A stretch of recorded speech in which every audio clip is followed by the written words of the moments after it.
Hello, Podapsters! Bem-vindos a mais um episódio do PodApps, o podcast que te ensina a privar o que já é privado, seus dados. E esse é mais um episódio patrocinado por SpotVPN, a VPN que garante segurança, privacidade e anonimidade sem complicação. E se você está duvidando, eu faço um convite. Na descrição do episódio, ele tem o link para download. Ou você pode digitar aí no seu navegador também, podapps.tech/spod. Baixa aí e comenta lá na Zona Segura, lá no nosso grupo privado do Telegram, o que você achou, se é ou não seguro, qual que é a sua opinião. E, para surpresa de vocês, não vai pedir nenhum tipo de dado para fazer o cadastro. E ainda tem 30 dias de graça para testar o serviço. E claro, se você também consegue apoiar o podcast, vai em podapps.tech/apoie e veja a melhor forma que pode nos dar esse suporte. Lembrando que o melhor dos apoios é você compartilhar com seus amigos, familiares, inimigos, enfim, na sua rede social, né? E hoje a gente vai falar de um tema que dá muita discussão. Porque o pessoal não sabe, ou porque por muito tempo, assim como eu, o pessoal desconfia. Que é o open source. Eu vou aprender aqui com vocês também, com os especialistas. Porque eu tô com o Gabriel, que vocês já conhecem de episódios anteriores, o cara do Telegram. Mas não é só isso, porque ele também é o cara do open source. Também tô com mais um convidado, e seja muito bem-vindo, Mário Sérgio. Ele é coordenador de inovação cívica na Open Knowledge Brasil. E aí, pessoal, tudo bem com vocês? Tudo bem, boa. Valeu aí pelo convite e também pelas palavras aí. E me sinto muito confortável aqui já no podcast para conversar. É um prazer estar aqui de volta.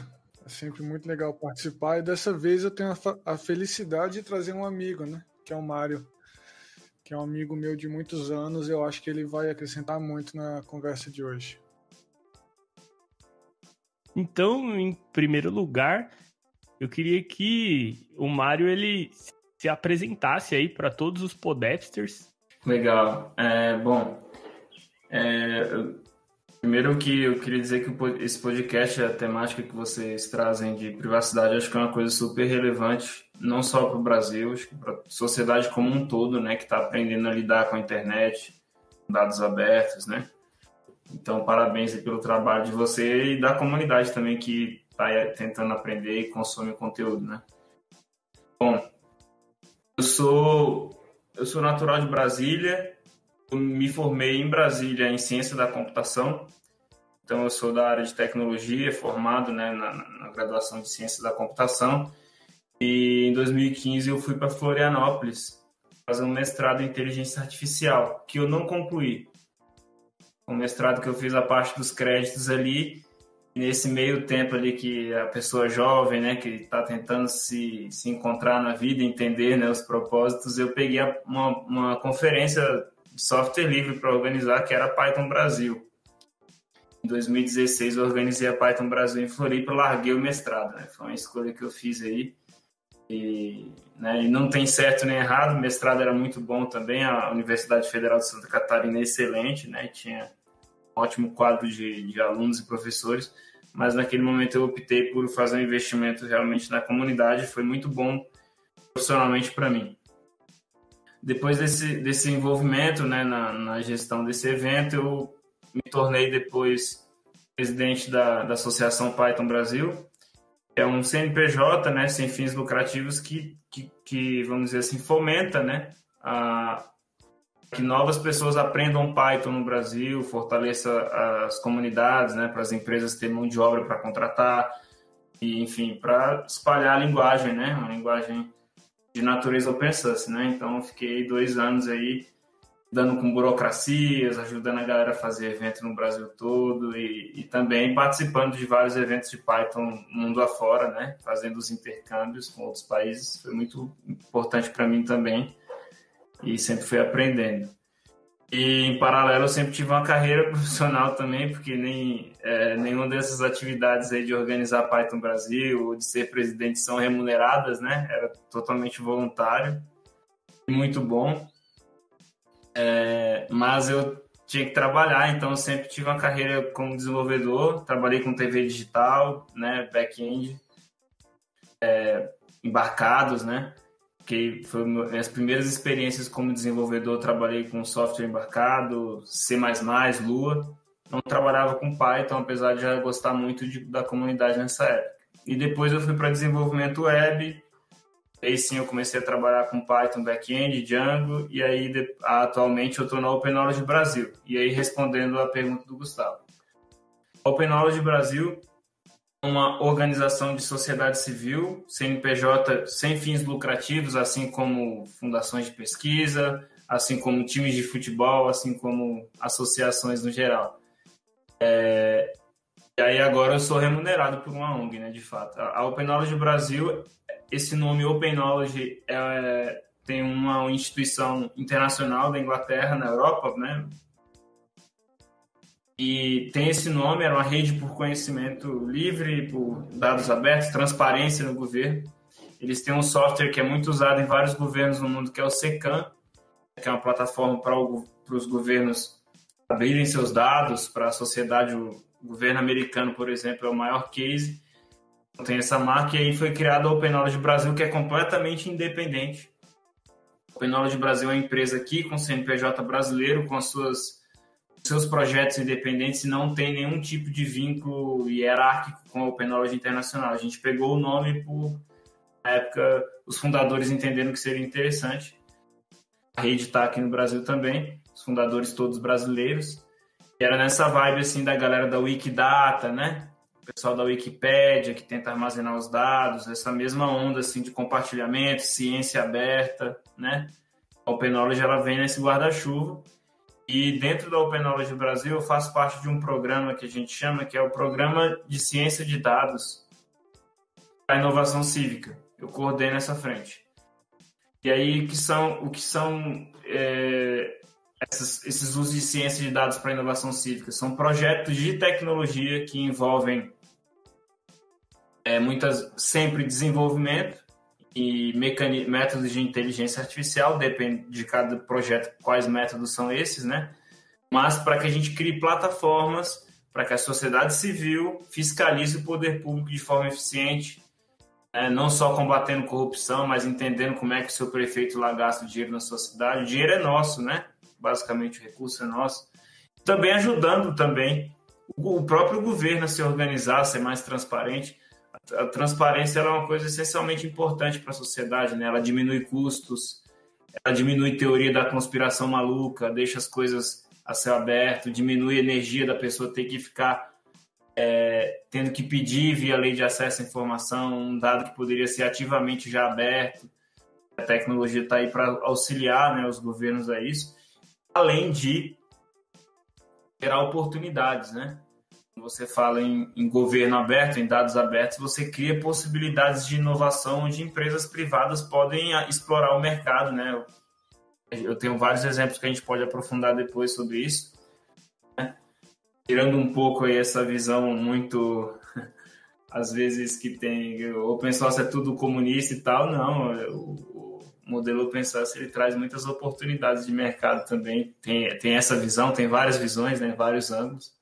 A Open Knowledge realmente está nessa posição de instituição já bem sólida. A gente tem projetos que foram muito relevantes para a sociedade, como a Operação Serenata de Amor, que ganhou muita popularidade em 2016 e 2017, saiu no Fantástico, na Folha de São Paulo, no Jornal da Record, né? Eu citei esses meios de comunicação como coisas populares mesmo, né? Saiu da bolha de tecnologia e foi para a opinião pública, né? É o projeto lá que fiscaliza as notas fiscais dos deputados federais. Tem outras iniciativas também que a gente pode explorar, mas então, respondendo você, Gustavo, a Open Knowledge é isso, é essa organização, e eu estou lá contribuindo atualmente. Caramba, é bastante informação. E, assim, o que eu posso dizer é que a Open Knowledge Brasil é de suma importância para a sociedade, para todo mundo. Eu desejo aqui de coração uma vida longa para a Open Knowledge Brasil, com certeza. E também agradeço as palavras. Um breve resumo aqui, o podcast ele existe desde 2018 e eu tenho tentado conscientizar a galera sobre a importância da segurança e da privacidade dos dados. Por isso que eu falo que o mais importante é compartilhar o podcast. Que aí acaba compartilhando o meu ponto de vista e os aplicativos que eu confio. Eu acabo fazendo uma triagem, sou bastante chato, eu sou o cara que lê política de privacidade, termo de uso e tudo mais. Então eu não vou sair recomendando ao Léo só porque, sei lá, achei bonitinho o ícone. E até no grupo privado lá do Telegram, que é na Zona Segura, para quem assina o canal, @podapps no Telegram, a gente troca ideia de como, qual aplicativo, aonde confia e tudo mais. E até, já entrando aqui na pauta, por falar em confiança, o open source é um tema que tem tudo a ver. E aí, assim, começando pelo básico, para quem não sabe,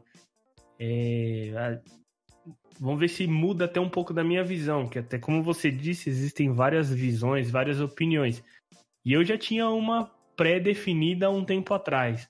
Com o passar do tempo, eu comecei, com o meu conhecimento técnico, comecei a fazer uma triagem melhor e fui moldando um pouco mais, ficando um pouco mais abrangente nessa questão do open source.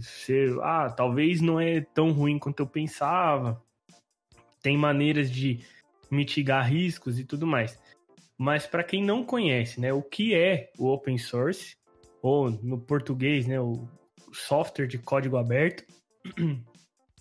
E, assim, afinal, existem muitos comparativos. A gente passou aí 3 episódios falando de WhatsApp e Telegram, mas fazendo um comparativo básico nessa onda que teve aí do WhatsApp.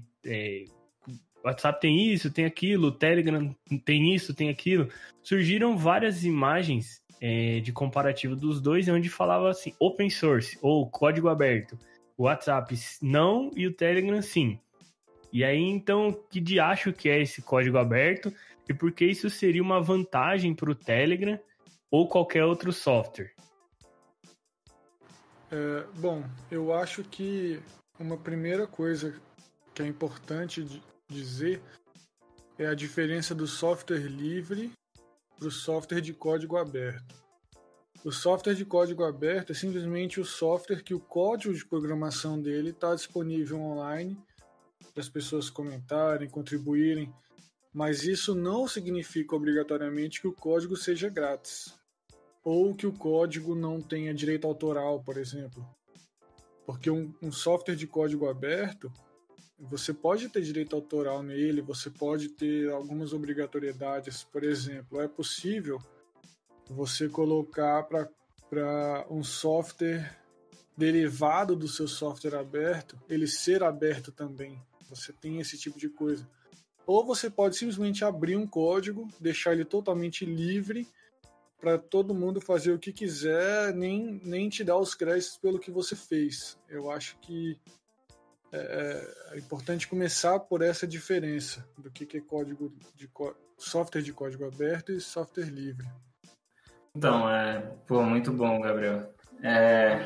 Tem software de código aberto que não é software livre, isso aí vale um bom estudo por aí também. E depois tem as questões de licença, né, que também são as regulações ali, o que você pode fazer com esse código que é aberto, né? Porque aí que tá. O que eu queria colocar, Gustavo, é o seguinte: são modelos, né? A gente vive numa sociedade e num mundo onde a gente tem garantias que a gente precisa cumprir. E essas garantias, depois de muito tempo, eu era cheio de valores e aquele mundo ideal, isso não funciona, né? Hoje eu tenho essa opção. Funciona é lei. Então, tudo que a gente faz, se você abre uma empresa, se você grava um podcast, você tem a liberdade de dizer o que quiser, fazer o que você quiser, mas se você for lá e pisar fora de uma legislação, você vai ter que responder por aquilo. Eu acho que as empresas jogam um jogo assim, tem que jogar, as pessoas, todas as entidades que convivem tem que ser assim. Então, assim, pode fazer software proprietário? É legal? Pode. Pode fazer software livre? É legal. O seu código implementar coisa em cima fechada? Tem licença que permite isso. A maioria das licenças permite você ganhar dinheiro em cima do software livre, quase todas. Então, eu fiz uma biblioteca em Python aqui retorna a questões de georreferenciamento e tal, uma empresa vai lá, cria um sistema de GIS em cima e vende para monitorar a Amazônia, tá tudo certo, a maioria das licenças permitem isso. Então é uma relação de como você desenvolve o software do que questões de ser melhor ou não. Eu hoje, como desenvolvedor, eu prefiro trabalhar com software livre com código aberto, né, fazendo a separação que o Gabriel colocou, por pura praticidade. Me sinto melhor. Eu acho que o desenvolvimento flui melhor quando eu estou com código aberto, pessoas revisando de fora da bolha com opinião diferente. Então, eu consigo ver as vantagens de fazer isso. Então, esse é o primeiro olhar do desenvolvimento. É igual o TDD, né? Teste. É uma coisa que não é nem você está testando produto, não, você está desenvolvendo. O TDD está guiando para você desenvolver de uma forma para você organizar as ideias. Então, a cultura de código aberto ela vai nesse sentido também para mim. Então, assim, tem licença, por exemplo, a GNU, que se você pegar aquele código aberto e fizer um produto em cima, você pode até vender e ganhar dinheiro, tá tudo bem, mas você tem que abrir o código que você fez em cima daquilo. Então, você pegou um pacote grandão lá e fez um módulozinho menor que não existia, você tem que abrir. Tá lá na lei, tá lá no código de conduta, né, vamos dizer assim, que você concordou. Usando aquele código que foi feito por outras pessoas que têm uma propriedade intelectual ali. Assim como um software proprietário quando a gente vai lá e compra o MATLAB, é um software fechado, não é open source, é pago e é excelente. É uma empresa super capacitada que desenvolveu e vende o software para academia, para empresas de engenharia, você está pagando, né?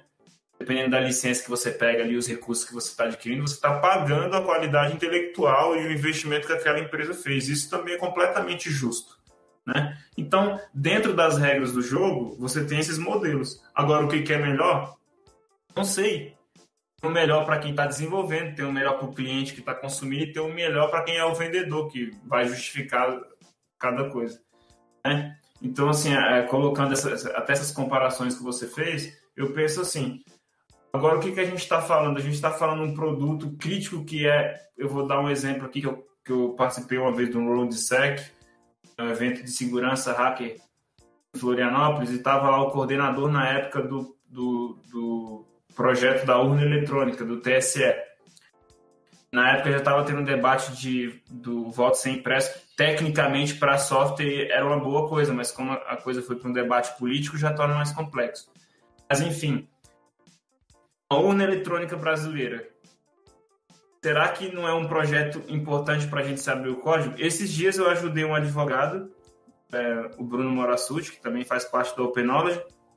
Ele fez um pedido de acesso em relação à urna.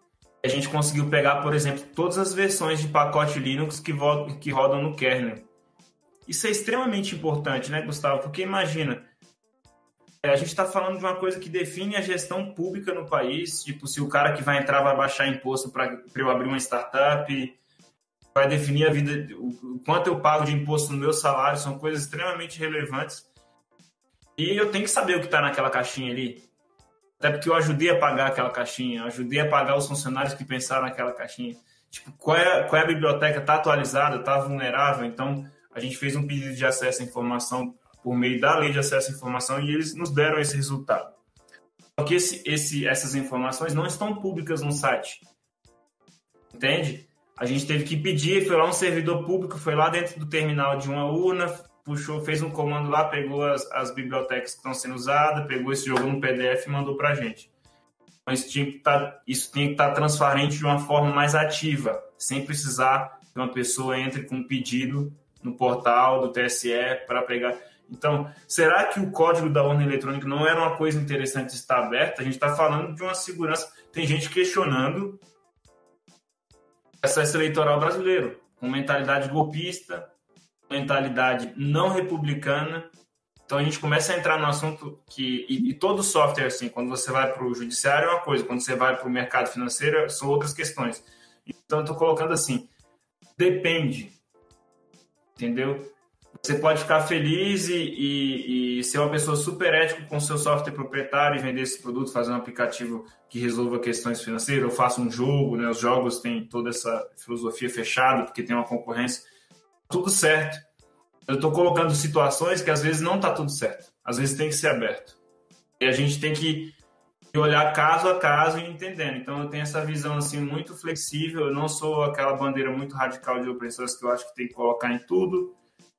Mas eu tenho algumas preocupações e aí eu acho que em algumas dessas minhas preocupações o open source entra muito bem para resolver as questões.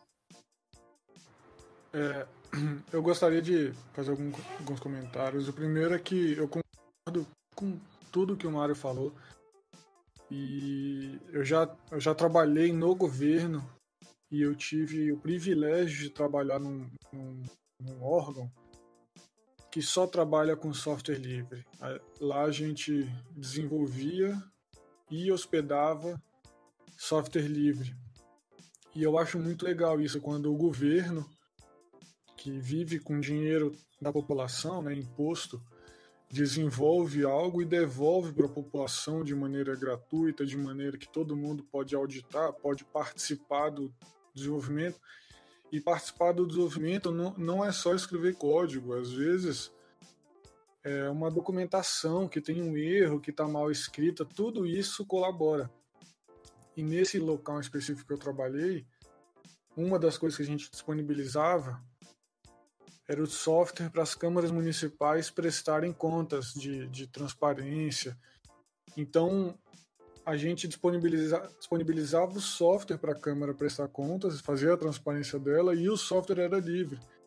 Então, por exemplo, quando o software foi lançado, obviamente, ele não era um software perfeito. Não existe software perfeito. O fato dele ser de código aberto, no caso ser um software livre, permitiu que outras pessoas da comunidade colaborassem com ele e ele evoluísse a ponto de ele atender as pessoas com algum tipo de deficiência, né, que não tinha antes no projeto, a ponto de ele começar a ler formatos novos de arquivos para as câmaras municipais poderem subir arquivo do Excel, se for o caso que a Câmara usa, arquivo do OpenOffice. Tudo isso foram coisas que foram engrandecendo no software com a ajuda das pessoas. E isso acrescentou muito para o trabalho. E se ele não fosse de software de código aberto, seria muito mais demorado, porque a equipe lá é muito reduzida. Então, o fato de ser de código aberto tornou o desenvolvimento muito mais rápido, porque o time de desenvolvedores cresceu ao infinito.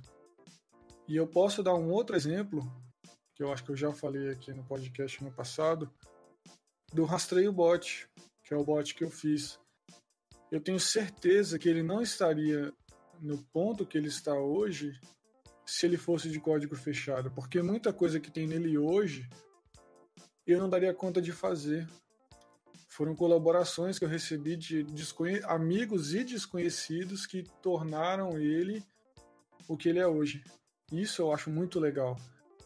Mas eu entendo sim que o software livre não é uma bala de prata. Tem situações que o software proprietário é muito bem-vindo e é necessário.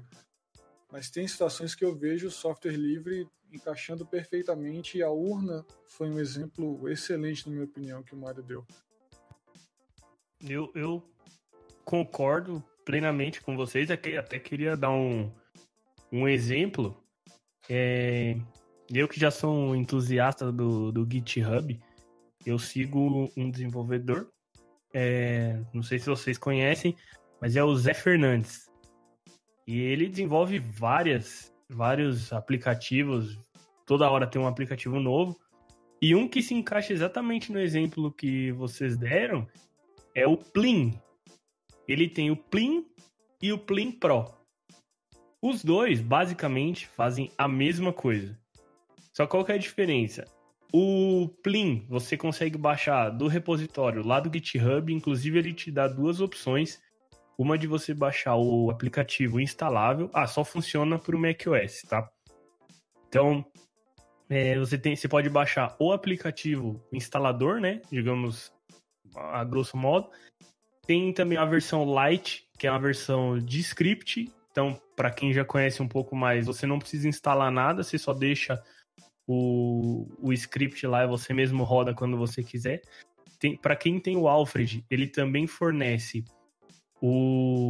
uma versão do Alfred para você mandar o comando pelo Alfred, que basicamente ele vai puxar esse script. É um script compatível com o Alfred. Esse Plin é um aplicativo de modo de apresentação, digamos assim. Então, na hora que você ativa, ele esconde os ícones do desktop, desabilita a notificação, coloca o microfone no mudo, esconde aplicativo, enfim. Ele tem várias funções e aí ele também colocou uma versão paga do mesmo aplicativo com um pouco mais de recurso, como, por exemplo, um atalho para você mutar e desmutar o microfone. Então você pode fazer isso através do Pro, que aí você compra lá no site dele, que eu vou deixar na descrição. Custa $8 o aplicativo, e aí você tem alguns recursos a mais do que a versão gratuita. Então, eu acho que o core de como o aplicativo é feito está publicado. Então, para quem, assim como vocês que preferem às vezes publicar lá no GitHub, vocês acabam tendo outros desenvolvedores para contribuir e também fazer uma auditoria. Então, um time de auditoria, não vou dizer de graça, porque todo mundo está dispondo do seu tempo e conhecimento ali para ajudar no código, mas vocês têm um time de auditoria daquela aplicação, e quanto mais pessoas estiver colaborando, a menos que, sei lá, tem 300 pessoas, as 300 estão mal intencionadas. Acho muito difícil.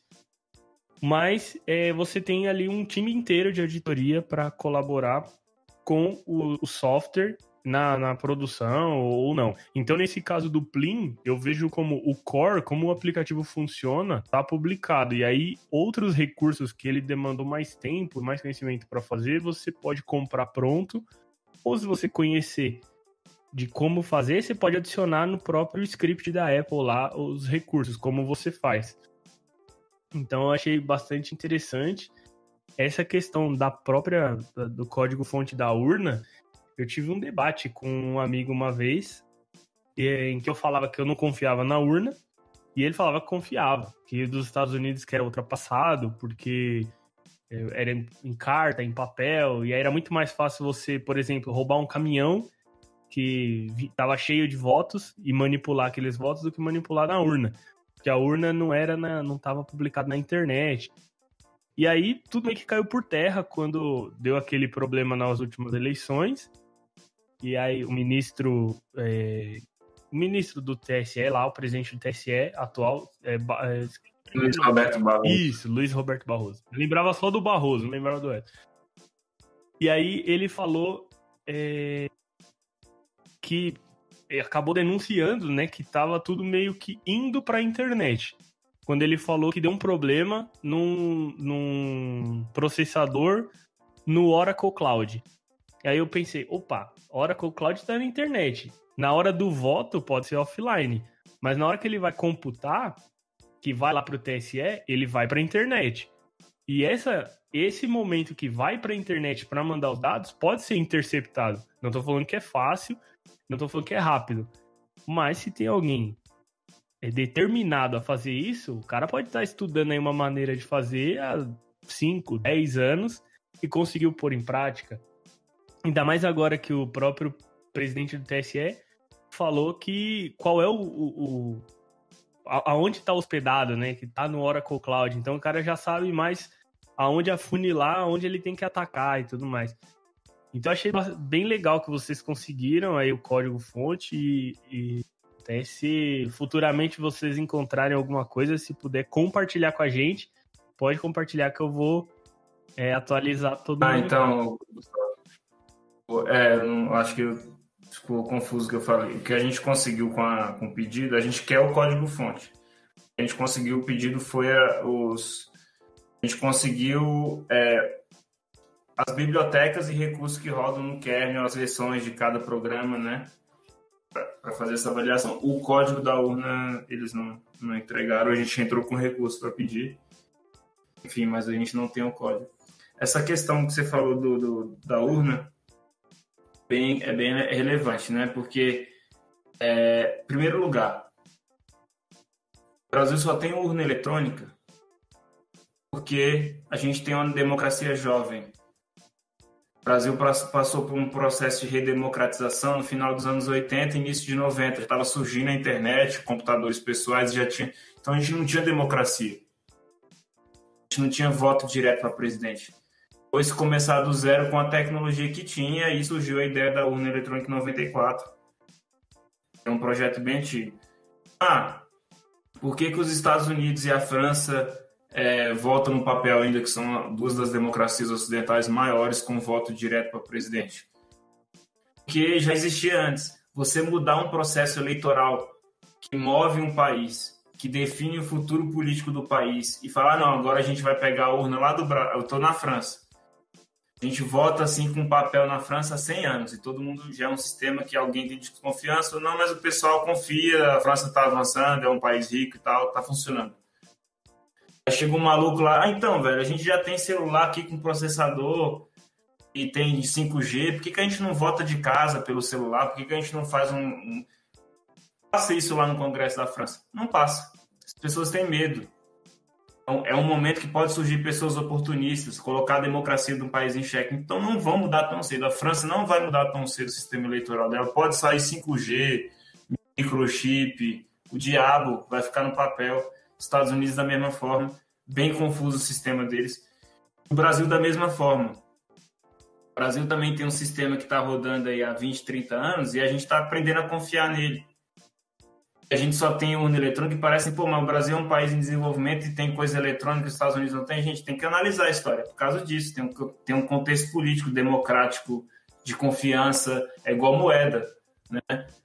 Agora, a urna eletrônica do Brasil é um projeto antiguíssimo. Não é a mesma coisa sempre. Já passou por Fundação CERT, já passou por UNB, Universidade de São Paulo, Universidade Federal de Santa Catarina, empresas de fora do Brasil, empresas nacionais, SE com equipe. Um projeto que nunca para. Nem um hardware, nem um software. Todo ano abre licitação praticamente e aí alguma empresa vai lá e pega. Tinha de 2 em 2 anos processos que chamavam professores e hackers, né, para poder atacar a urna de forma proposital, e essas pessoas depois escreviam um relatório de vulnerabilidades. Por quê?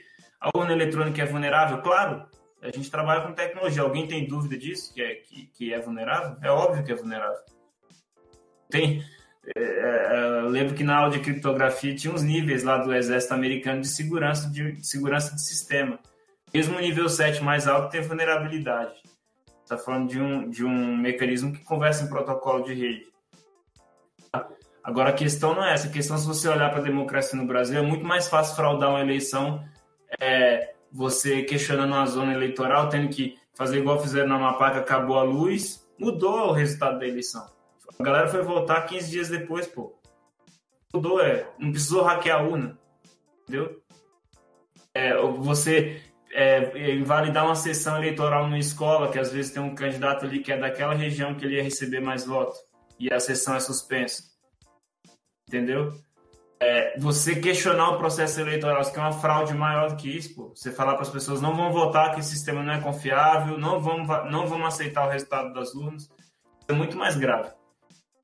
E aí o que acontece? Essa coisa do Barroso, e o que acontecia é que a contagem era distribuída, né? Então a contagem dos votos eram em servidores distribuídos nos estados e depois esses dados vinham para o servidor central em Brasília, já contabilizados. O que eles fizeram foi uma mudança de arquitetura de fazer a contagem centralizada. E aí atrasou. Tipo assim, porque, na verdade, o Brasil o resultado saiu todo no mesmo dia. O negócio é que a gente tem uma ansiedade e correta, A urna, o sistema de votação, de apuração de votos no Brasil é muito rápido, muito veloz. A gente está acostumado a, em 2 horas, ter resultado das eleições. Esse ano chegou perto da meia-noite, então as pessoas não estavam acostumadas com a demora, mas mesmo com essa demora, ainda é o sistema mais rápido do mundo.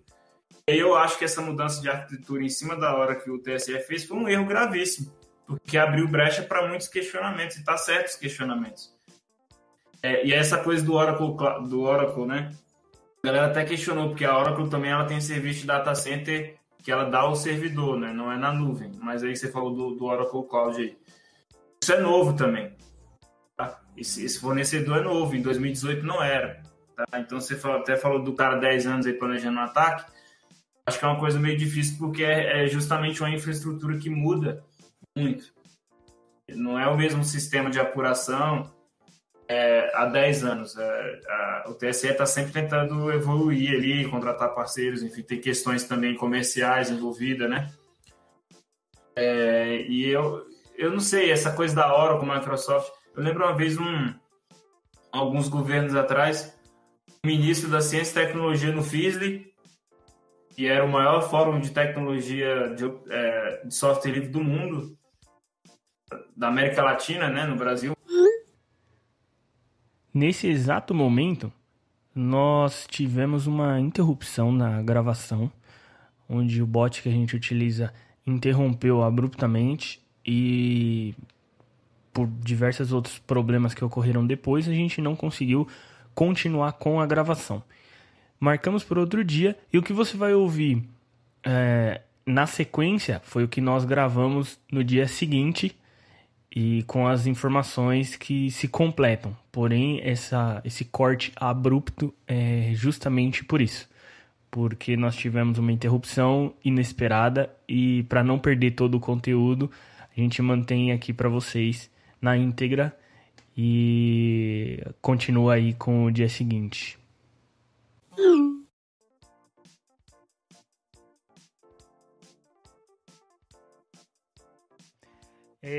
Então, qual que é a diferença entre código aberto e código livre? Que eu vi que você explicou que tem uma diferença, o Gabriel também falou que tem uma diferença.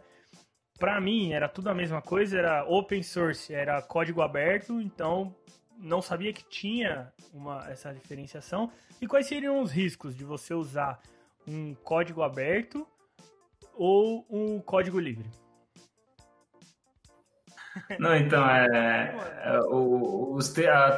terminologia, né? Geralmente a gente chama código aberto, né? Que é open source mesmo, né? Que o Gustavo tinha falado, que é a tradução ali que a galera usa na comunidade internacional, open source, código aberto. E aí tem a outra vertente que é o software livre, né? Que são realmente coisas que tem de diferenças, né? Porque, assim, o que acontece, Gustavo, é que muitas vezes a correlação é o seguinte: um projeto ele pode ter o seu código aberto e pode não ser um software livre, entendeu? Então, você pode ter, por exemplo, o kernel do Linux, né, que é o caso de um software livre. Você tem o código do kernel do Linux aberto, colaborativo, as pessoas podem criar seus forks, manter, mas o projeto em si, como projetos na sociedade do Linux, ele é um projeto de software livre. Ele tem a natureza do projeto é completamente livre, então você pega lá, o Google pegou um kernel, né, e embarcou ali em smartphones e tem um Android. E aí você tem os sistemas operacionais também que usam o kernel do Linux em caixas eletrônicos no mundo todo, em servidores da DigitalOcean, da Amazon.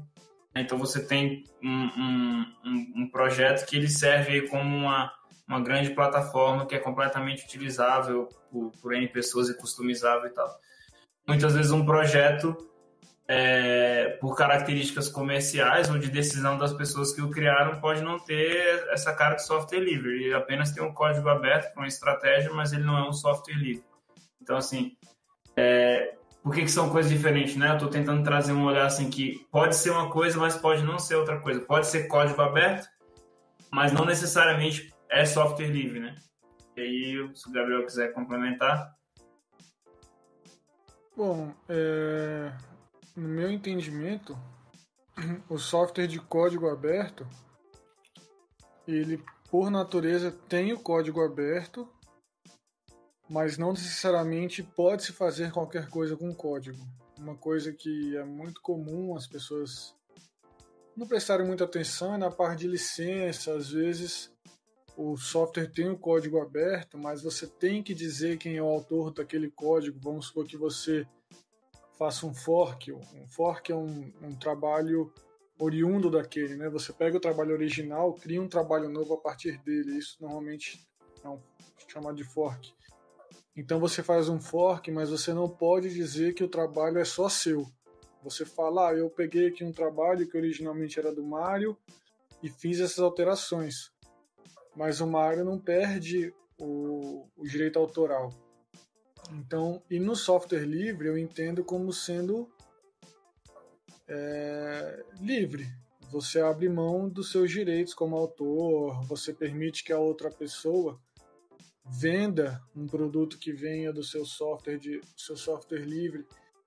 E no código aberto você pode colocar algumas restrições. Tem aquele Creative Commons, que é muito comum.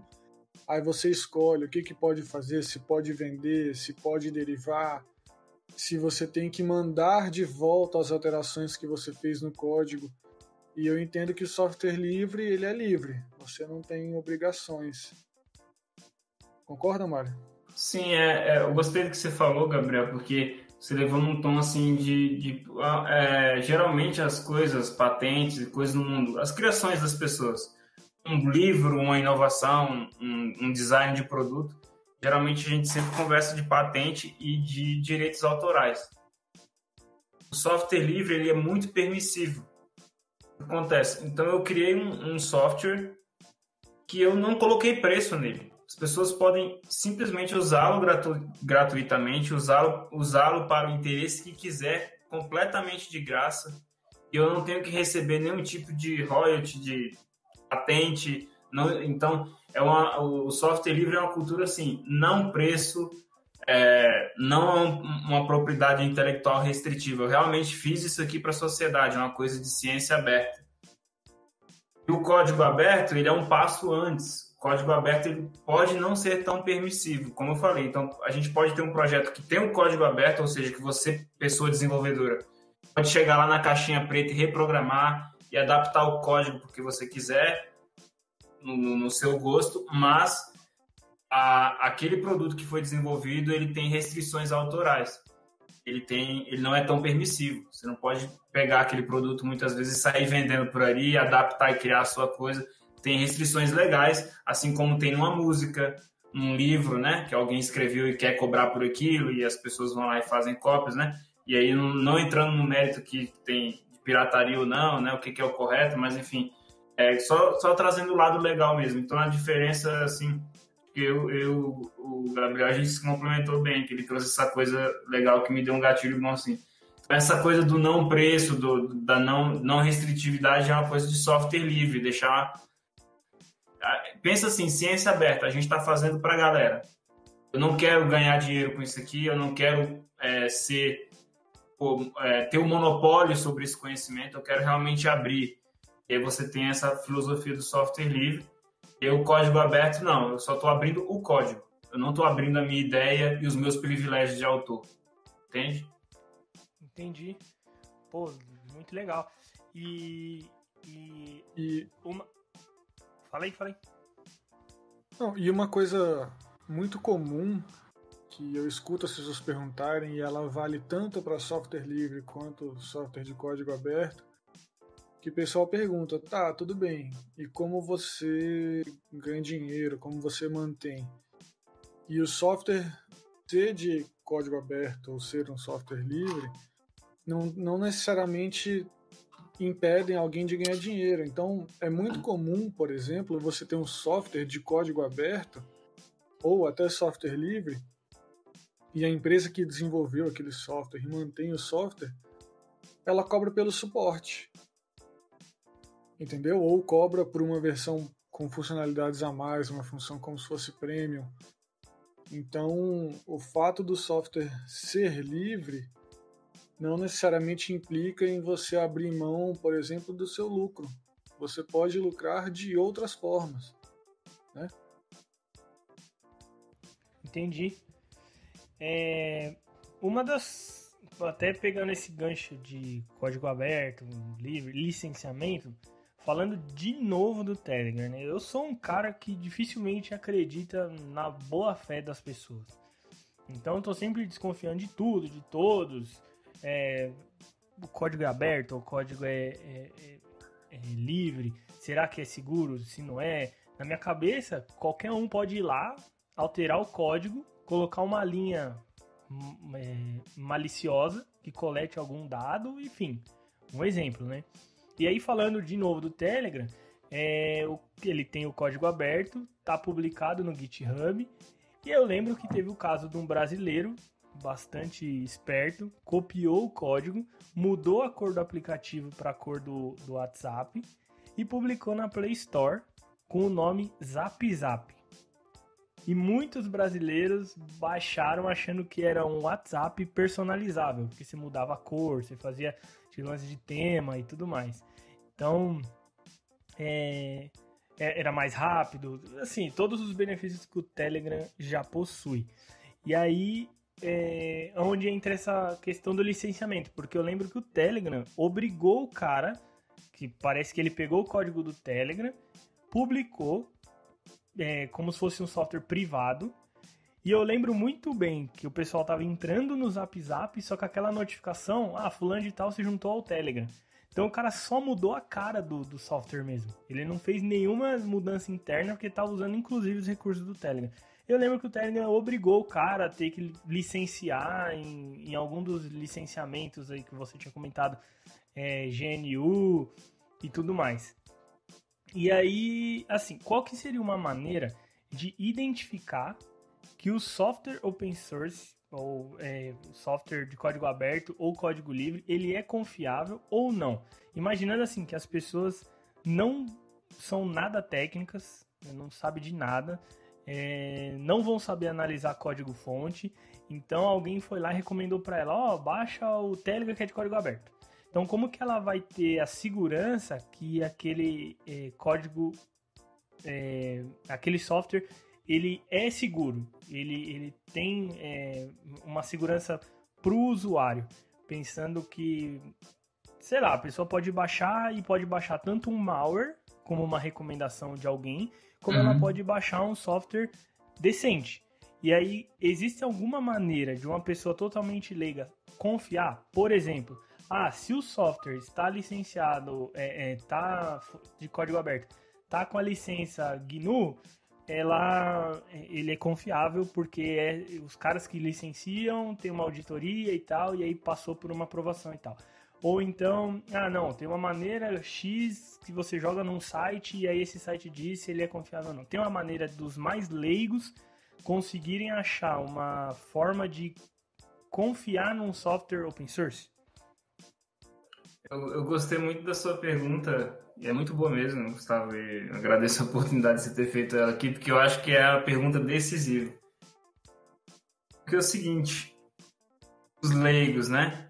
Assim, de cara eu digo que um software sendo livre para nós que somos da tecnologia é melhor, né? Porque a gente tem qualidade técnica para ir lá no GitHub, igual você falou, e avaliar, e ele tem um crivo público, né? Ainda mais quando você pega um projeto popular como o Telegram, por exemplo, que você citou, a gente sabe muito bem que na tecnologia tem pessoas de muita vaidade que adoram apontar erros, mas a galera vai em cima do Telegram no repositório, até porque eu vou me aparecer, né, profissionalmente. Se eu fizer abrir uma issue no repositório do Telegram apontando uma inconsistência ou um código que está mal implementado e eu vejo a melhoria, na verdade, isso profissionalmente para mim é ótimo. E projetos populares passam por esse crivo violentíssimo.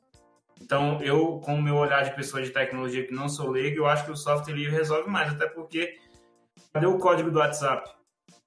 Por exemplo, eu tenho amigos que são excelentes desenvolvedores, nível altíssimo, que fazem bibliotecas populares, e eles têm um nível técnico muito apurado e eles revisam o código Python, eles vão lá em biblioteca Python, que é famosa em bancos e várias empresas usam e apontam melhorias, apontam problemas. Quem faz isso com o código do WhatsApp? Não tem. O código do WhatsApp é fechado. Do ponto de vista, embora não tenha sido o objetivo da sua pergunta, do ponto de vista de pessoa técnica, eu acho que o software livre resolve mais para mim do que um software que é fechado, que eu não sei lá qual é a qualidade técnica das pessoas que o WhatsApp está contratando, dos bugs que a empresa antiga que o WhatsApp comprou e gambiarra que eles fizeram para funcionar, ninguém sabe se tem ou não tem. Né? Então, nesse ponto de vista, eu vejo uma vantagem do software livre. Para a pessoa leiga, e eu queria até ouvir o Gabriel, em termos de software, não tem como garantir nada respondendo essa pergunta. Então, como é que uma pessoa leiga, o que o software livre garante para a pessoa que é? Nada.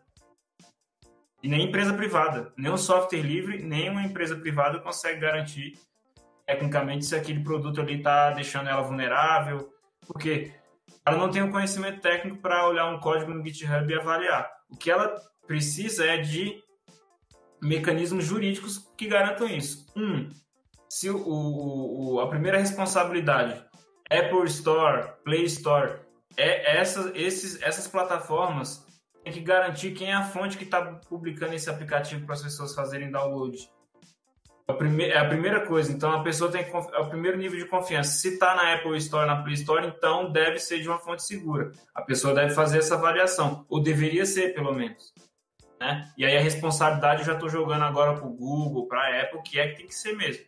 Elas têm que fazer essa garantia. A Apple, eu sei que ela tem um crivo um pouco mais forte. Até uma experiência que eu tive de publicar um aplicativo na Apple Store demorou 2 semanas a mais do que na Play Store. Eles fazem uma avaliação mais apurada e às vezes até bloqueiam o seu app. Então acho que é um pouco melhor no meu ponto de vista. Apesar de eu ser usuário do Android, eu assumo isso.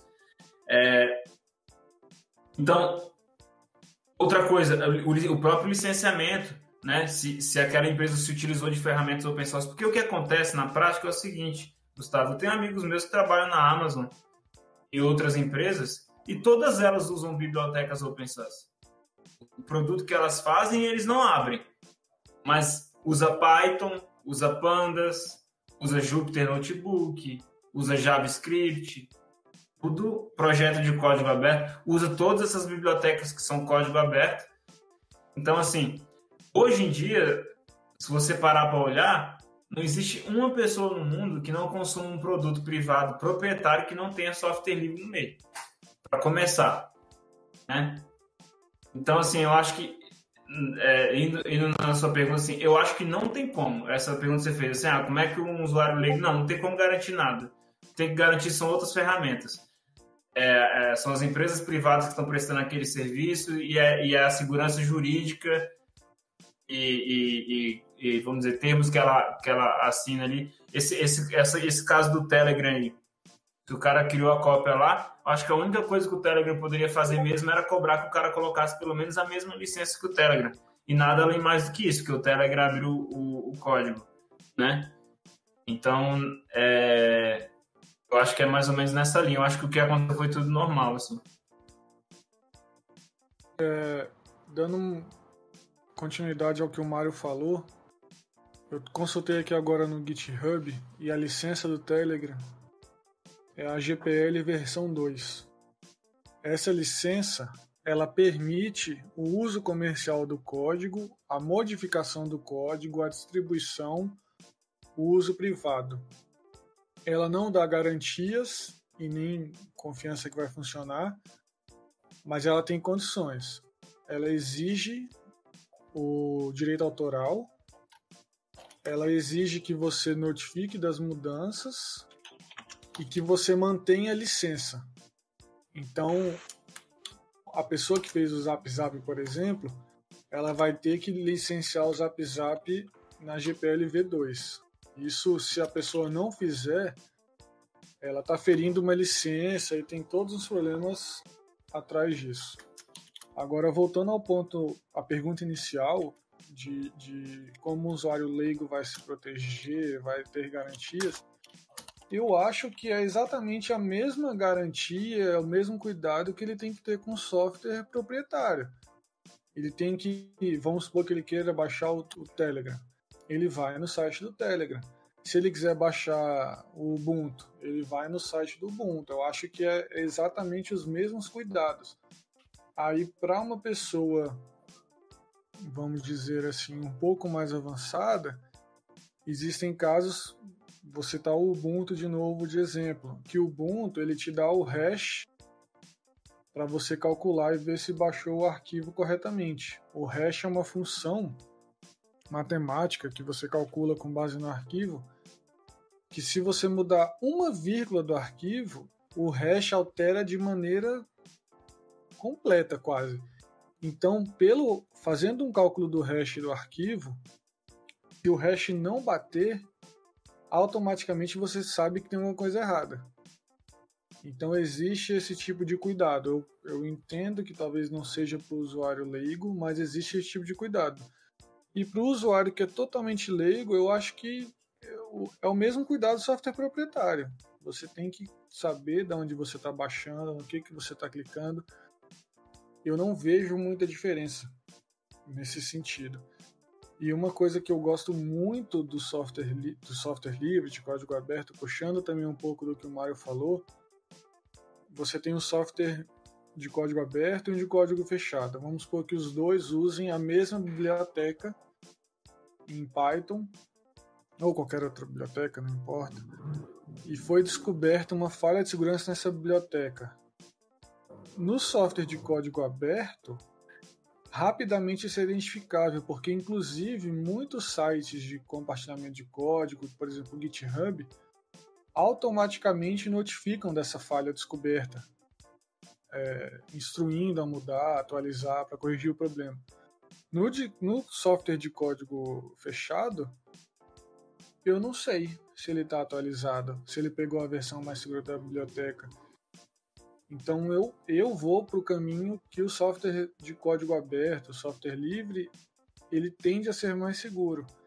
Porque num pior cenário possível, qualquer pessoa do mundo pode contribuir para ele melhorar. O de código fechado, você não sabe o que acontece. E o GitHub, ele bloqueia códigos maliciosos? Por exemplo, um software malicioso? Eu digo porque... de novo, né, na minha opinião, eu acho que ele é um repositório para qualquer desenvolvedor. Então, se eu quiser criar um malware, eu crio, publico no GitHub e falo para alguma pessoa, baixa lá que é para você ganhar dinheiro. Aí o cara vai, baixa, instala na máquina, pronto, perdeu a máquina, que era um malware, algo do tipo. E o GitHub em si, ele tem algum monitoramento não, mas alguma auditoria que avalia os códigos que ali estão, que nem você falou, que o GitHub avalia e te informa. Mas supondo que seja malicioso, ele tem medidas restritivas para esse tipo de código, ou ele é um ambiente, um repositório livre, em que sim, também malwares podem ser publicados ali, até para uma questão de estudo de segurança, algo do tipo. Então, o GitHub ele é uma rede social, né? Então, ele tem recursos para você reportar qualquer conteúdo que você acha ofensivo, porque o GitHub também, por exemplo, você pode escrever um texto lá com ofensas criminosas a alguém, por exemplo. Você pode subir um arquivo Markdown com um texto em inglês ou em português ou em qualquer língua que você queira, difamando uma pessoa, compartilhando fake news, e o Facebook vai ser o site que está hospedando aquela informação ou aquela desinformação. Então já começa por aí, né? O GitHub ele hospeda código, mas ele pode hospedar documentação, textos, né, e materiais.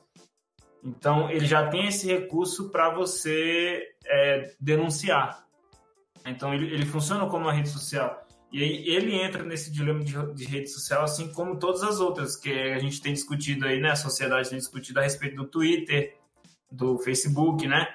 Quem regula, as plataformas são responsáveis. Sim, as plataformas são responsáveis. Nesse caso que você falou, se tiver alguém usando para tirar vantagem de outras pessoas, né? E arquivos maliciosos, a responsabilidade é do GitHub e eles tem mecanismos para as pessoas, né, para a comunidade que usa o GitHub fazer a denúncia. Mas aí eu vou colocar, eu sou bem crítico com isso, tá? Eu acho que é pouco. Todas as redes sociais que eu conheço, que eu faço parte, GitHub, Reddit, Facebook, Instagram, Twitter, todas elas têm quilômetros para melhorar com relação à proteção do usuário, desinformação, enfim, é igual você falou, pode ter um arquivo malicioso ali falando, baixa aí para você ganhar dinheiro, assim como tem, por exemplo, esquemas de pirâmide rodando em rede social, que é ilegal, né? E eu acho que você tocou num ponto muito sensível e correto, e aí eu vou trazer assim, que o GitHub tem sim uma ferramenta, mas ele, na minha opinião de Mário, que eu acho que é um problema muito maior do que o GitHub, é pouco ainda. Porque eu sou um pouco duro com isso aí, eu acho que tem que ter uma regulação mais forte. Certo, e que bom que você falou que o GitHub é uma rede social, porque uma das minhas dúvidas era justamente essa. Eu entendo o GitHub como um repositório, eu nunca vi o GitHub como uma rede social. E tendo ele em vista que é uma rede social, me diga se existem outros repositórios onde softwares são publicados também, ou se só existe o GitHub, ou se o GitHub é o Facebook das redes sociais de código, porque talvez existam várias outras, mas não é comentada porque o GitHub é o nome do negócio. Igual o Facebook, ninguém vai para nenhuma outra, porque tá todo mundo no Facebook. O GitHub é uma rede social. Eu posso estar falando uma besteira, mas eu acho que ele se popularizou muito, talvez por ser o primeiro, um dos primeiros, eu realmente não sei se foi o primeiro. Mas ele é uma das mais populares. Mas existem outras, por exemplo, existe o GitLab, que o GitLab, inclusive, é de código aberto, uma coisa que o GitHub não é. É até engraçado isso, porque você hospeda o código no GitHub, que pode ser aberto ou não, e o próprio GitHub não é. O GitLab ele é uma alternativa ao GitHub de código aberto. O GitHub traz como diferencial você poder hospedar ele na sua infraestrutura, e tem algumas diferenças na hora de criar imagens para containers, umas coisas muito interessantes. Eu conheço o Gogs. Gogs é uma alternativa escrita em Go. Go é uma linguagem de programação. O Gogs ele é super leve, super fácil de usar. Então, sim, existem muitos outros, mas por um motivo que eu não sei explicar com precisão, eu tenho a impressão que o GitHub é o mais popular. E os códigos, vamos dizer assim, os códigos muito conhecidos, o Telegram, esses softwares de código aberto famosos, eu vou dizer que a maioria deles está no GitHub, mas eu não tenho uma resposta boa para dizer o porquê que ele está lá, entendeu? Mas existem muitos outros e o GitHub é só mais um. Hoje, o GitHub pertence à Microsoft, mas isso foi uma aquisição recente. Inclusive, quando essa aquisição foi feita, muita gente ficou com medo do que iria acontecer, se ia piorar. E, enfim, aí teve muita gente que saiu do GitHub por conta dessa aquisição, mas aí a gente foge um pouco do foco da conversa. Mas então a resposta curta é que sim, existem outras alternativas e as alternativas têm uns diferenciais muito interessantes. Você usa de acordo com a sua necessidade. Inclusive elas, não só o GitHub, puxando um pouco do que o Mário falou lá atrás, elas são um currículo, porque imagina você como desenvolvedor, você colabora com software grande e famoso, você acha um erro e você manda a contribuição é aceita. Isso é o sonho de muitos desenvolvedores, é o meu sonho, por exemplo, eu acho que o Mário gostaria que isso acontecesse com ele, e então ele tem sim muito esse viés de rede social, assim como os outros. Sim. E essa coisa do GitHub também tem uma coisa dos fundadores ali também, que eles tinham uma proximidade também com o projeto Git, né? O Git, né, que é o que está embaixo do GitHub ali, que foi uma coisa orquestrada pelo Linus Torvalds, que também é criador do Linux, né? Existiam várias ferramentas de versionar código para você trabalhar em equipe e não ter conflitos de arquivo, e o Linus aquele jeitão dele, falou que não gostava de nenhum, era tudo ruim. O tal do SVN, que era o mais popular no mercado. Ele foi lá e criou o Git. Era uma ferramenta uma ferramenta, né, de linha de comando para você orquestrar versões, branches, né, ramificações do projeto. Excelente, né? Ele usou toda uma teoria matemática e de teoria de conjuntos, né, para pensar no Git. Ele fez isso de forma rápida, né? Tem várias palestras dele assim conversando sobre isso. E aí um grupo de pessoas ali do Vale, daquele questão do Vale do Silício, acho que são 3 ou 4 homens, pensaram no GitHub. Beleza, tem essa infraestrutura do Git aqui que foi pensada pelo Linus Torvalds. Vamos pensar na plataforma web. E a web crescendo, ganhando muita força. Vamos pensar numa rede social que a galera consiga publicar seus códigos, a gente trazer o Git para o mundo web e trazer uma usabilidade mais alto nível. O que aconteceu foi que ficou muito bom o produto dele, se popularizou, foi um dos primeiros de fato. Depois surgiu Bitbucket, GitLab, com a mesma proposta, mas o GitHub sempre foi mais popular. Depois vieram as linguagens de programação e, né, e o Python colocou o código no GitHub, o Ruby, todas as linguagens, e aí ficou uma coisa meio padrão. E aí, só que o GitHub, quando foi ali em 2007, 2008, eu lembro que estava tendo muita instabilidade, estava caindo pra caramba, porque ficou gigantesco, e essa galera que tinha criado o GitHub não era um Facebook, um Mark Zuckerberg, eles não tinham infra grana, né? E aí, se eu não me engano, ali em 2018, eu lembro que teve um ataque de DDoS muito forte, de mais de 1 terabit por segundo, assim, uma coisa absurda, eu lembro dessa notícia. E esses dias eu vi até que foi o segundo maior ataque de DDoS da história da internet, assim. Não sei por quem isso foi orquestrado. Depois a Microsoft comprou o GitHub, né? Isso é meio curioso. Teoria das conspirações aqui. Mas depois desses ataques e várias vezes que o GitHub caiu e colocou na mesa esses problemas de custo que eles estavam tendo com infraestrutura, a Microsoft falou assim, se o problema é dinheiro e infraestrutura, eu consigo manter isso aí para a comunidade. Estou aqui, estou fazendo nada, eu vou comprar isso aí. Então a Microsoft comprou o GitHub e depois então realmente estabilizou. A Microsoft é uma empresa multibilionária, né? Então investimento ali numa plataforma como o GitHub para eles não era problema nenhum. Para muita gente isso foi uma boa notícia quando a Microsoft comprou o GitHub, porque estava vindo com essas instabilidades. Então a galera falou, agora alguém vai pagar a conta. Mas ao mesmo tempo rolou muita desconfiança, que vai, na verdade, ao invés. Tem uma galera de software livre que falou assim, cara, a Microsoft vai comprar e vai ter o código de todo mundo na mão, como é que é isso? Mas ao mesmo tempo também os garotos que tinham formado o GitHub, bem como o Gabriel falou ali, também eram uma empresa privada, só que muito menor. Não era uma Microsoft, mas também eles eram uma organização privada, o código era fechado, e ainda o Gabriel até comentou isso.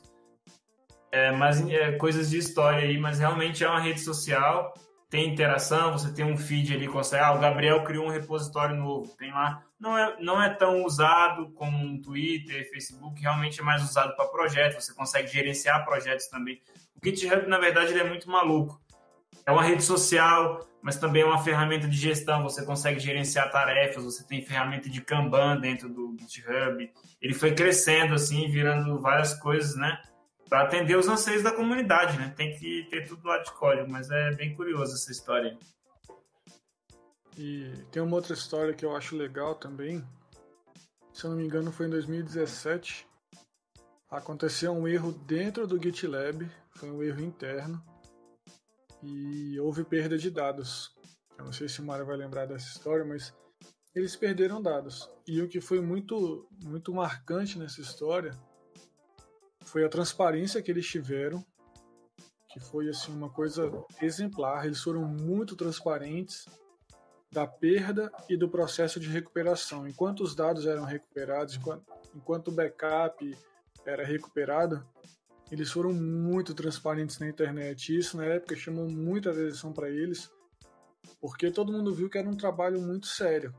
Erros acontecem, infelizmente, né? Mas eles acontecem. E a forma que o GitLab lidou com esse erro na época foi uma coisa exemplar, que eu acho que marcou muita gente que acompanhou. Eu lembro que era no Twitter, a comunicação deles foi uma coisa assim, fenomenal. E nessa época eles conquistaram muita gente. Eu lembro disso, foi muito marcante, assim. Acho que eles fizeram um post-mortem também bem detalhado assim, do que aconteceu, um cronograma de fatos, né?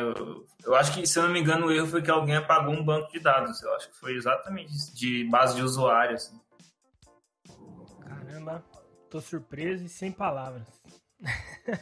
Porque eu, particularmente, tinha uma outra visão de tudo, né? De um modo geral, de tudo. Não sabia nem que era uma rede social. Para mim era só um repositório. Embora ele seja usado para esse repositório. Então, para passar um pouco mais, visto que não tem como a gente passar para leigos, uma confiabilidade, né? A recomendação entra no site do desenvolvedor, compra pelo site da empresa. Só que se muitas vezes o site for o próprio GitHub, acaba ficando elas por elas. Para trazer um pouco mais de segurança, eu conheço um site que traz alternativas open source de uso de alguns softwares de um modo geral. Por exemplo, aqui no site, o site chama opensource.builders. Vai estar na descrição do episódio. Mas se você aqui em cima aparece o Slack e o Teams, e embaixo algumas alternativas. Então tem o Rocket.chat, Mattermost, Zulip, Element, Twake, vou dar um outro comum. Até aqui, ó, a gente acabou de falar, tem o GitHub e o Bitbucket. E as alternativas são o GOGS, que o Gabriel falou, o GitLab, o Gitea, ou Git, Codeberg, o OneDev. E tem várias outras aqui. Depois, quem quiser pode entrar no link que vai estar na descrição. Tem para o YouTube, para o Trello, para o Google Drive, Facebook, várias outras com alternativas open source para uso. E eu queria saber, assim, para todos os podapsters que estão aqui ouvindo, algumas recomendações de aplicativos ou sites que vocês confiam, que vocês aprovam, que a gente pode deixar de recomendação. Algo que talvez agregue na produtividade, agregue no dia a dia, ou algo que talvez até substitua uma ferramenta paga ou uma assinatura que nosso ouvinte possa ter. Pô, legal, Gustavo. Eu acho muito importante isso aí que você faz, porque eu percebi, né, conversando com você aqui nesse bate-papo, que você tem essa preocupação de sugerir para as pessoas, né, ferramentas seguras, aplicativos. Eu acho que isso responde muito a pergunta, assim, eu não confiaria, sabe? Tem um aplicativo aqui no Google Store, aqui no Play Store, de jogo, e aí quando eu vou entrar no site da organização, me leva para o GitHub. Não confio. Né? Uma coisa é você armazenar o código lá, outra coisa é eu quero entender o seu produto, eu quero o seu site, eu quero saber quem é o criador daquilo ali, o contato, porque como é uma rede social, vale também. Eu não vou confiar numa empresa que tem uma página no Facebook. Né? Uma página no Facebook é uma coisa volátil, não é um domínio, não tem um vínculo, sabe? Ou é uma página no Twitter, no Instagram, enfim, casos e casos. Eu acho que tem que ter uma investigação maior, e eu acho que plataformas como essa que você citou, que você viu aí, que tem vamos colocar assim, as alternativas, né? Então, alternativa ao GitHub, Bitbucket, etc. Eu acho isso fundamental. E eu acho que é mais ou menos nessa linha mesmo. Eu, como uma pessoa que trabalha muito com dados abertos e coisas assim, e até para ajudar também as pessoas a lidarem com esse volume de desinformação que a gente tem vivido, né? A gente está vivendo numa sociedade muito polarizada, né? Um grupo de pessoas fala que o governo está fazendo tal coisa assim, e o outro grupo é radicalmente oposto. Não, o governo está fazendo um assado. E aí, quem está certo? Né? Então, certo estão os dados. Os dados estão corretos. Então, eu acho que já como tem essa coisa polarizada e as informações são muito divergentes, acho que a gente tem que buscar ter um comportamento de personalidade e ir direto na fonte E por isso eu vou sugerir algumas plataformas que eu faço uso. Uma delas é o Brasil.io, tá? Que é uma plataforma de uma pessoa muito incrível que é o Turicas, uma pessoa pública. Turicas, como se fala, Turicas, Turicas. Ele está em todas as redes sociais. E o Brasil.io é uma plataforma que tem vários dados públicos de salários de magistrado, notas de corte do ProUni, balneabilidade de praias, tudo que é dado público, assim, ele foi lá, limpou os dados, tem um link para a fonte do governo, tem os dados bem formatados, tem API, tem como você baixar os arquivos dele zipado, tem como você acessar o drive da plataforma. É uma coisa muito, muito legal, muito confiável. O código é aberto, o Brasil.io, todos os scripts que coletam dados lá das fontes do governo são abertos, você pode sugerir os datasets, você pode baixar para você também. Inclusive, na pandemia agora de Covid-19, tem uma página dentro do Brasil.io. O site é brasil.io, I de Ivo, O de ovo, brasil.io, né?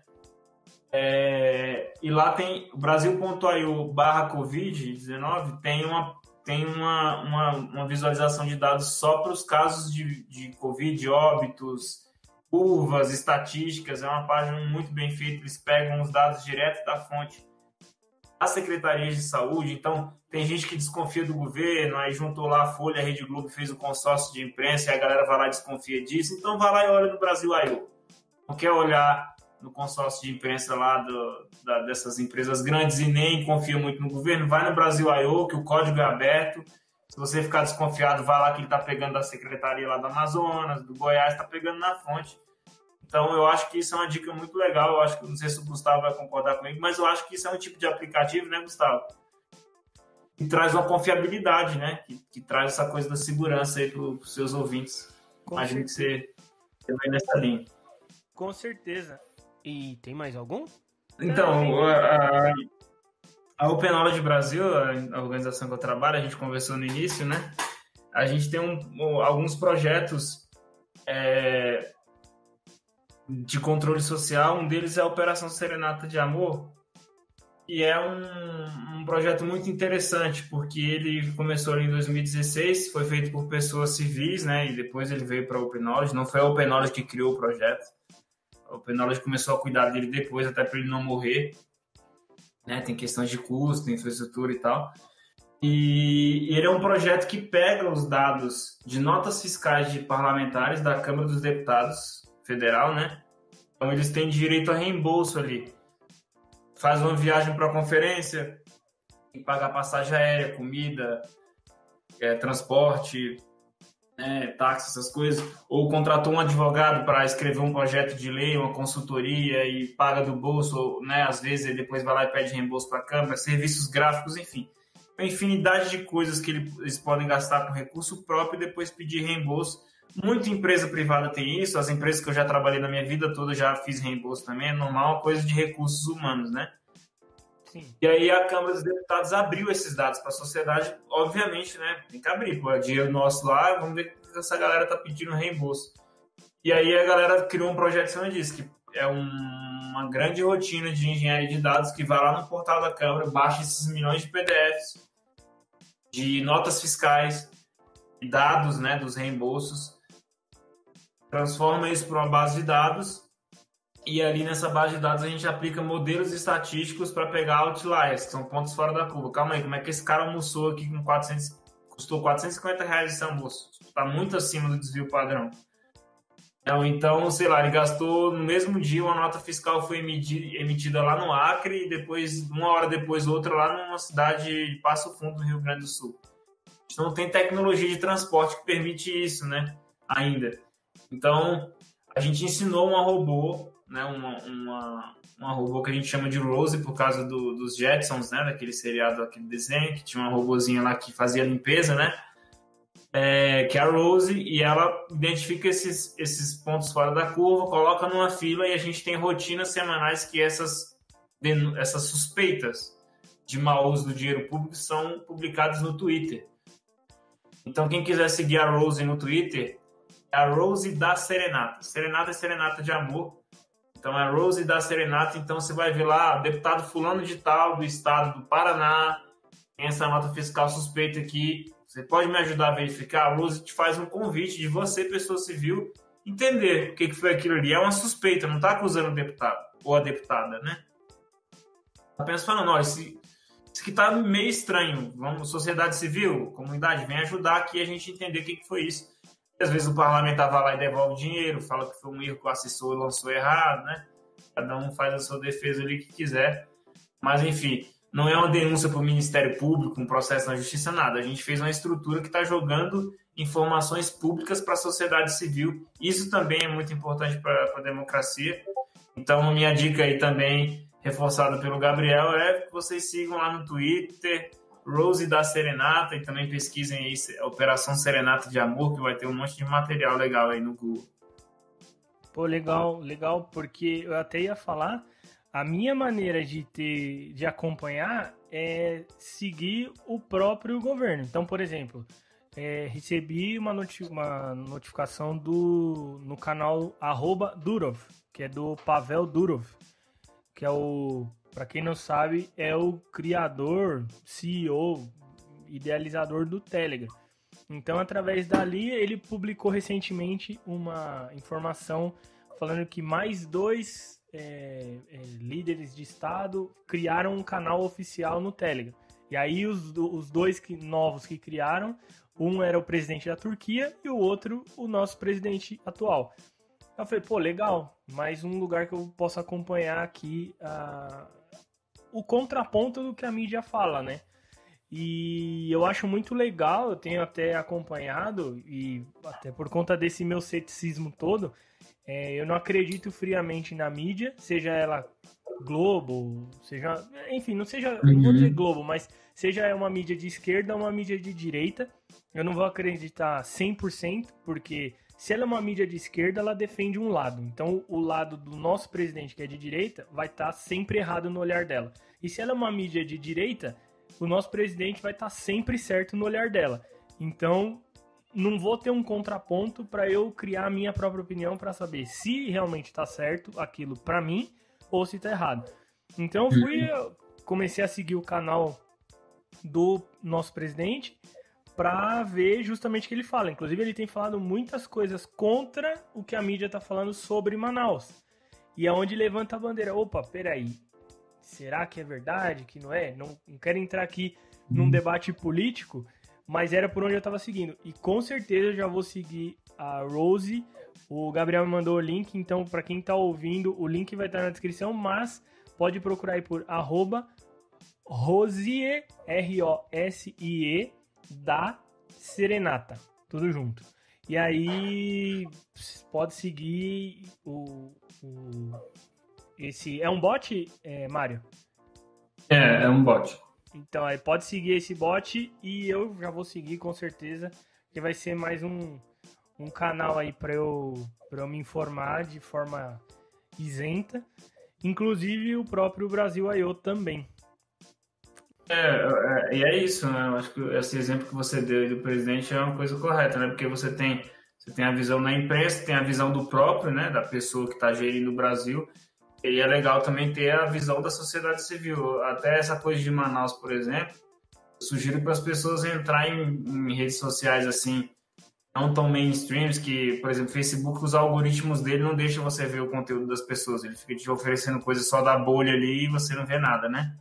Então, se você entrar num Reddit, por exemplo, o Reddit de Manaus, Brasil, você vai ver as pessoas de Manaus estão vivendo lá, compartilham as suas histórias pessoais, que não dá para generalizar, claro, mas aí você também tem uma ideia do que está acontecendo, né? Então, você tem ali o papel da imprensa, tem o papel dos atores, né? O presidente da República, o presidente da Câmara, o governador de Manaus, o prefeito de Manaus, o secretário da Saúde de Manaus, o médico lá que está dando entrevista em Manaus, que falou que está reanimando gente no chão, das pessoas que vivem lá, né, que eu acho que isso que também é muito válido. E aí, complementando o que o Gustavo falou, né, eu acho que a sociedade civil é um ator muito importante. A gente, né, tem que sempre valorizar também, né? A imprensa tem pessoas que valorizam, outras menos, e as pessoas públicas também têm a sua visibilidade, e eu acho que também a gente também tem que se organizar como sociedade, né, para espalhar a informação. Bom, na linha da Rose e do Serenata, que eu trabalhei durante muito tempo no Interleges. Interleges é uma secretaria do Senado Federal, e tudo que o Interleges faz é open source. E uma das funções do Interleges é desenvolver software e disponibilizar para as câmaras municipais, as que querem, porque elas não são obrigadas, mas são softwares livres que possibilita que a Câmara faça a prestação de contas, tenha e-mail institucional, tenha um site para postar as notícias. Isso tudo é de software livre, de código aberto.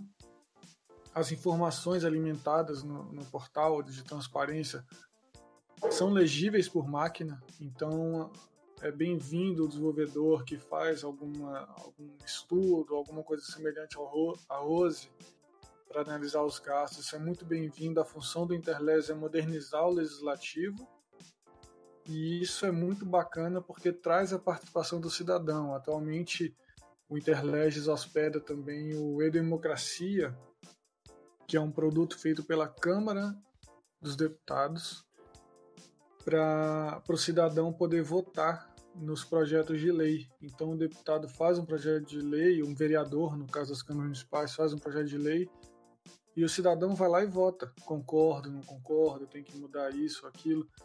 Então, é uma forma muito interessante, muito fácil de participar da democracia, e é tudo feito em software livre. É um projeto que eu tenho muito orgulho de ter trabalhado. Agora, trazendo um pouco mais para o meu dia a dia, eu recomendo muito o Bitwarden, que é o gerenciador de senhas, né?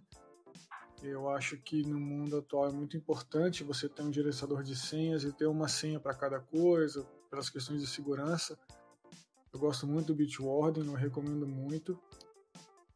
E eu não tenho como não recomendar os meus bots, que eu tenho muito orgulho deles, eles são de código aberto, que é o Rastreio Bot, para rastrear encomendas dos Correios, o Send to Kindle Bot, que é para mandar documento para o Kindle. Os dois são gratuitos, de código aberto. E por fim, tem uma outra coisa que eu mexo por hobby, que eu sou apaixonado, que é o Home Assistant. O Home Assistant é um software de código aberto também, que ele serve para automação. Então ele funciona com basicamente tudo que eu tenho em casa. Ele controla as lâmpadas, ele controla a TV, e ele se comunica com o meu celular. Ele é um software aberto, eu hospedo ele na minha casa, então eu tenho confiança daquela informação e eu fico tranquilo de controlar as luzes da minha casa, porque eu sei que está aqui na minha casa e eu sei que está seguro, porque é um software que eu posso auditar, qualquer pessoa do mundo pode auditar. E eu recomendo demais esse software para quem gosta de automação residencial. Eu recomendo ele muito, assim. A curva de aprendizado no início talvez seja um pouquinho chato, mas é algo que eu realmente sou apaixonado, eu gosto muito do software. Poxa, muito bacana mesmo, gente. Muito, muito legal mesmo. E para não ficar um episódio muito longo, com a cabeça um pouco mais open, referente ao mundo open source, eu vou ficando por aqui. Eu queria agradecer imensamente mais uma vez a disponibilidade, o tempo, a agenda aí do Gabriel e em especial também ao Mário. Muito obrigado aí pela presença e compartilha com o pessoal, claro, se vocês se sentirem à vontade e quiserem, aonde o pessoal encontra vocês, onde eles podem seguir, site, redes sociais, Telegram, número de telefone, não recomendo, mas se quiser passar, pode passar. Fica à vontade aí. Bom, vamos lá. Eu tentei padronizar meus usuários nas redes sociais, mas eu não consegui muito sucesso. Mas no Twitter, meu usuário é Sérgio Mário Q. Eu vou até mandar ali no um canal também pro Gustavo, se ele for colocar na descrição do vídeo, alguma coisa. E no LinkedIn também, Sérgio Mário. E no GitHub é Sérgio Mário também, para quem quiser seguir lá também, ver os códigos. Já que a gente falou hoje que GitHub é uma rede social, pode me seguir na rede social do GitHub lá, Sérgio Mário. Meu nome é Mário Sérgio, né? Eu só inverti a ordem para criar os usuários das coisas. Bom, e no meu caso, eu tô sempre no Telegram. O meu usuário é GabrielRF, que é o mesmo do meu GitHub. E o meu Twitter é gabrf.com, que são as 3 primeiras letras de Gabriel, né? Olha, GabriRF, desculpa. E o meu site é gabrf.com. Mas eu tô sempre aberto a falar no Telegram, eu gosto muito de conhecer as pessoas e trocar ideias. Tá certo. Então, para quem tá aí, pode seguir um pessoal que deu para perceber que conhecimento tem de sobra. E para quem tá chegando agora, quer falar comigo, @Gustavo Saez no Telegram ou no Twitter. Para acompanhar as notícias, dicas, informações, ultimamente falando bastante sobre as mancadas do WhatsApp, pode seguir o canal do PodApps no Telegram, @PodApps. É um canal exclusivo do podcast.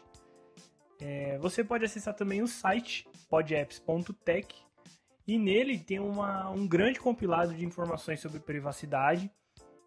Tem uns episódios, tem página de sites e tudo tem página de LGPD e tudo mais, para você ampliar o seu conhecimento aí na lei que protege os nossos dados e quais são os seus direitos para poder lutar por eles quando você identificar algum problema com alguma empresa ou algo do tipo. Você pode apoiar financeiramente o podcast pelo apoia.se/podapps, picpay.me/podapps, ou tem várias outras formas lá no podapps.tech/apoie. Na melhor das hipóteses, eu sempre digo isso, só de você espalhar a palavra, falar sobre o podcast, já está ajudando muito o podcast. Então fala com os amigos, inimigos, põe na rede social, com quem for, que já ajuda bastante. Às vezes, alguma pessoa que está vendo o seu post pode ajudar financeiramente o podcast também. Mas se você não faz parte do mundo social, tá aí numa caverna ou numa bolha, já seguiu todas as dicas que a gente já passou ao longo desses 2 anos de podcast, você pode mandar um e-mail para interage@podapps.tech com a sua dúvida, feedback, sugestão ou reclamação também. Todos os links de tudo que foi falado aqui estão na descrição do episódio. E antes de finalizar, queria, lógico, fazer um agradecimento especial ao patrocinador de hoje, o Spod VPN, a todos os apoiadores no apoia.se, a parceria com o professor do iPhone, que te ensina de A iPhone, e fazer o apelo de sempre, que se você está dentro de uma plataforma Apple, é muito importante que você avalie. Isso já ajuda bastante, porque o podcast pode não aparecer na primeira página do aplicativo de podcasts, mas ele pode aparecer nos relacionados de grandes podcasts, de grandes mídias por aí. Então, relacionados ou recomendados, ou aquele você também pode gostar desse. Então é muito importante as avaliações, seja de 5, 4, 3, 2 ou 1 estrela. É bastante importante que você avalie lá. E claro, só vai conseguir avaliar quem está dentro da plataforma Apple, porque é o único lugar que tem esse mecanismo de avaliação. PodApps, o podcast número 1 em privacidade no Brasil. Obrigado e valeu!